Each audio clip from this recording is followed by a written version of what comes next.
Pan America, Harley's new adventure motorcycle. Announced sometime last year by a very excited Harley, part of their new plan to stop stagnating and take over the world, all we have seen so far were a few promotional photos. Until now, that is. A full production prototype was filmed by a Harley dealer, and now we get to see a whole lot more. So let's go through everything we know so far about the much anticipated Pan America.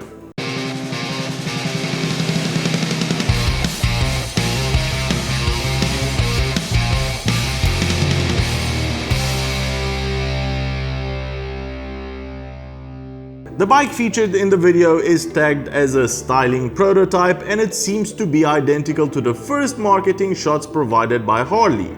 Instantly recognizable for that unique Cyclops headlight, so huge and scary it's actually pretty cool.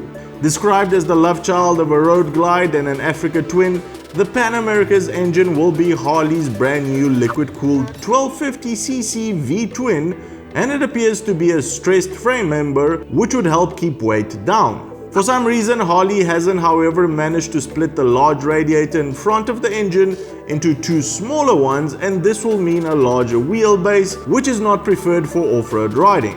But maybe this will be an iteration update in the upcoming years. A completely new component which we see in the video is the new TFT instrument design, meaning there will be no pesky analog dials on the Pan America. This hints at quite a big commitment from Harley when it comes to electronics for this bike, and it will probably feature the company's new RDRS system. Reflex Defensive Rider Systems is Harley's way of playing catch-up in the rider aid department, and it incorporates cornering ABS, dynamic traction control, linked braking and hill hold control. Basically, Harley just throwing every electronic motorcycle safety system developed in the past 10-15 years all under one umbrella named RDRS, which is a very welcome step since Harley was really lacking behind in the safety electronics department.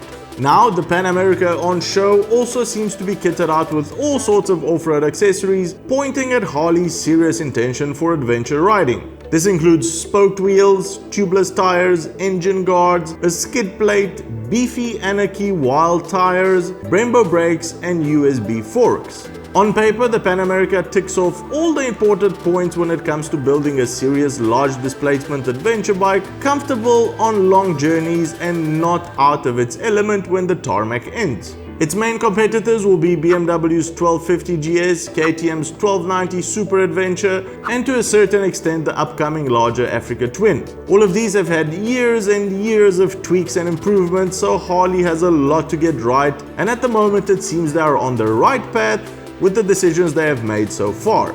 Harley will most probably bring out two versions of the Pan America, a street-oriented version, probably without the spoked wheels and other off-road parts, and the one we see in the video which seems to be fully off-road oriented. Price-wise, it should be anywhere from $16,000 to $20,000 depending on how you kit it out, and I really hope Harley doesn't pull a live wire here and hikes the price up for no reason other than the badge.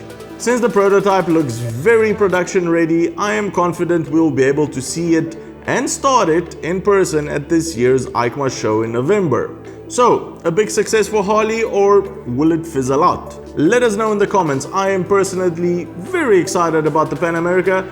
It's actually the first bike from Harley that has made me excited. Sure, the others are nice and pretty and shiny, but this one opens up a whole new dimension for the standard Harley rider. The ability to keep on riding when the tarmac ends, that excitement factor you got as a kid when you went out exploring and didn't know where you would end up. So let us know down below. Well, that's the show, everybody. Give it a big thumbs up if you've enjoyed it, and if you think you've learned something new, consider subscribing or becoming a patron to help us make more of these shows. Cheers, and I'll see you on the next one.